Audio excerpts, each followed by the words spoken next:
Hey everybody, my name's Ed. Okay, I finally got around to reading Wonder Woman Earth 1. It's written by Grant Morrison, Yana Paquette, and the artist by, I'm just going to guess how to say his name, Nathan Fairbairn. This is a comic book I've been waiting for a long, long time. I actually did a video when I first heard of the announcement, and in it I kind of talk about, how originally Greg Rucka was going to write this, and talk about a little bit about how Grant Morrison saw, taking on Wonder Woman as kind of a challenge and some of the ideas he wanted to put into the comic. But I went back and looked at the date. It was like from 2012. It's like well over 3 years ago. So it's like, yeah, we've been waiting a while for this. Okay, so having said that and having read the comic, it's okay. Having read some of the interviews with Grant and seen some of the reviews of the comic, that have come out recently, probably gave me a better idea of what I was in for when I picked it up, and also probably helped me kind of keep my expectations in check, probably. But we'll get that in a second. Okay, so the premise of the comic is it's the origin of Wonder Woman. It's the Wonder Woman origin story. So the first scene starts 3,000 years in the past. Queen Hippolyta and the other Amazons have been captured by Hercules and his men. And long story short, they managed to kind of overthrow Hercules and escape and form their own society. Then we jump to 3,000 years in the present. Wonder Woman has been dragged back to Paradise Island, and she has to stand trial for breaking Amazonian law. And through flashbacks, we kind of learn how she meets Steve Trevor, her adventures in the outside world, etc. Now, story-wise, I think Grant Morrison's done a lot of interesting things here. There's lots of shout-outs to the old Golden Age comics. Of course, you've got Steve Trevor, you've got the whole meeting him as he crash lands on Paradise Island. You've got Kangas in there. You've got the Purple Way. You've got the bullets and you've got a twist on the bullets and bracelets contest. All these sort of things. Holiday girls, whatnot. Now, the other thing I think he did that was kind of interesting is that all the sort of things that people kind of infer about the character or things that were there that were kind of subtext, he's kind of laid out in the open. So you have, questions about Wonder Woman's sexuality, or I should say questions that people used to have about Wonder Woman's sexuality, about her possibly being gay or bi. It's there dealt with. It's outright stated that she's had female lovers. There's the whole kinky bondage sex thing, and it's there as kinky bondage sex. The whole sort of Grecian Roman body worship thing is there. So all these kind of like I said, sort of things that are implicit before are explicit. We're not explicit in the fact that there's graphic art, but you know what I'm saying. It's there. And it's dealt with in a kind of more frank manner than I think a lot of people were used to.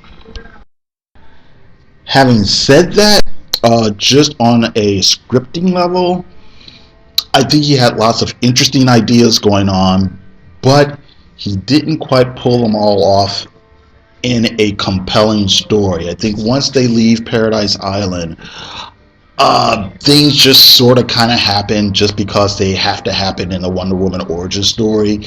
And I wasn't totally convinced of anybody's motivations, you know what I mean? I really don't understand exactly why Steve Trevor does some of the things he does. I'm not so sure why Wonder Woman, what her whole reasoning in wanting to stay in the outside world or the man's world is. There's stuff with the dialogue that I felt were kind of clunky, and I just felt he didn't quite, like I said, pull off a suspenseful enough story or a layered story when it comes to the characters' personalities, I kind of think that if he had just, maybe did one more draft and just tightened up the characterizations and tightened up the dialogue and made the actual drama of the story a little bit more compelling. The comic would have been a little bit better. I will say this: maybe the saving grace of this comic is Yannick Paquette's art. I think Yannick completely knocks it out of the park. I think there's a bunch of things going on here that's not as easy to pull off as a lot of people think. I think he did lots of really interesting things with the layouts and the panel structures and the page design, things like that.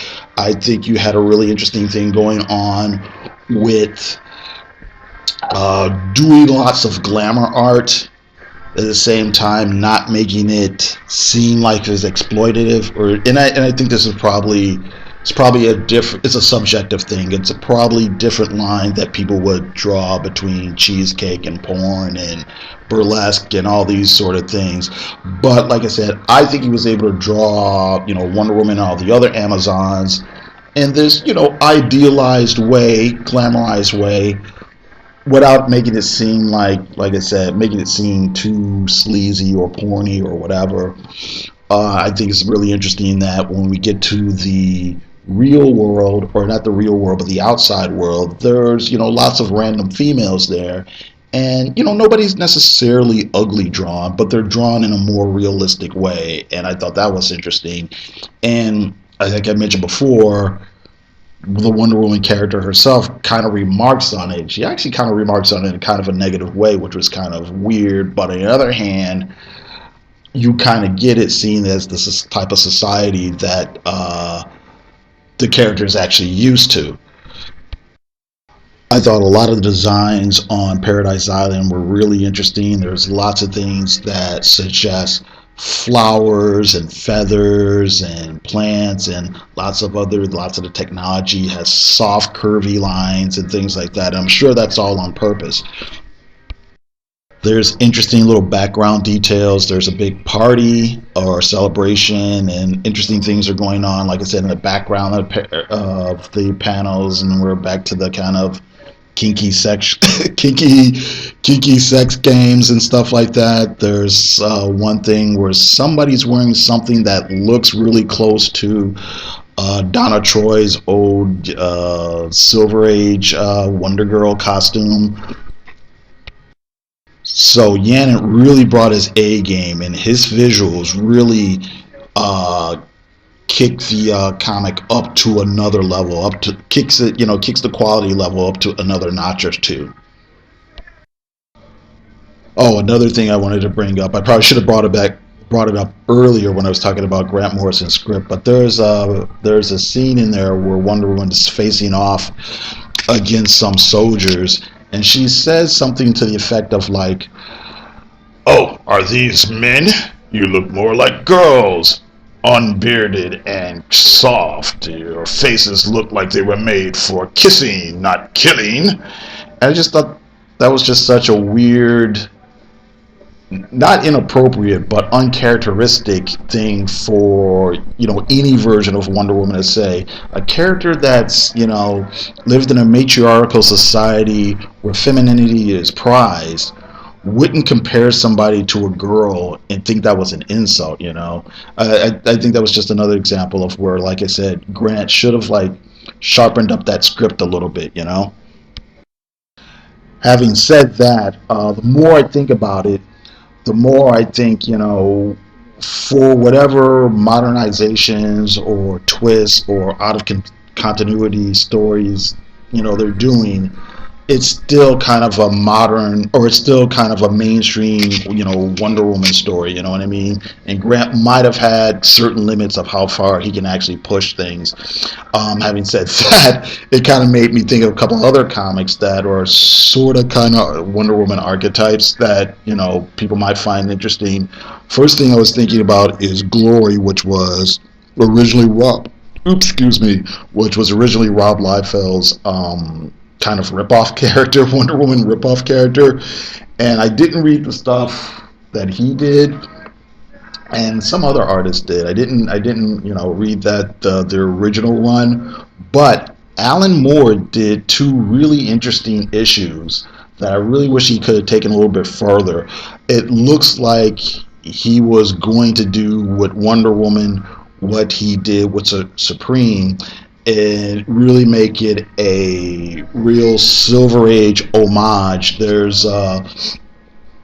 these, there are the modern scenes drawn in modern art, and the character is having these issues with identity and this, that, and the other thing, and then there are these flashbacks drawn in kind of a golden age style, and then he kind of point out the kind of, for lack of a better word, a little bit of the chauvinism, without even making a big deal out of it, but it's there, a little bit of the chauvinism that was there back then, where the character joins a super team and they make her the secretary, and that literally happened in the golden age where the first Wonder Woman joined this, Justice Society. Well, you're the girl, so you can be the secretary, that type of thing. And like I said, he only got to do 2 issues because it was for Rob Liefeld's company, Awesome Comics, and then Awesome Comics ran out of money or whatever. But I'm willing to bet you would have gotten a little bit more of the, like I said, the subliminal sexuality and Wonder Woman throughout the ages and stuff like that. What he actually did do, he being Alan Moore, when he did his own comic Promethea, what I'll get to in a second.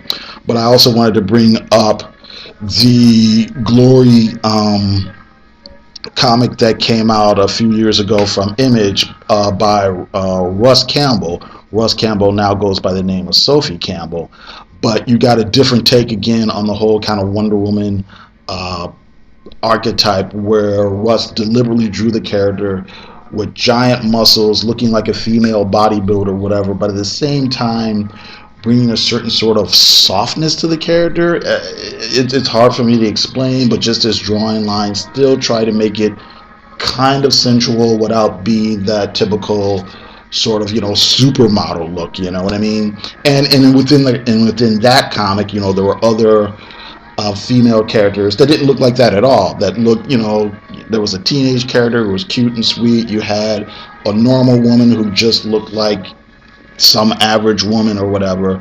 And I think that goes back to the ideal of you can have not just one ideal or body type, I guess if you want to say. You can have a variety of women who represent a variety of ideas and look in a variety of different ways. So you also got that, having said that, you got that in Alan Moore's Promethea comic, which really delved hardcore into those ideas.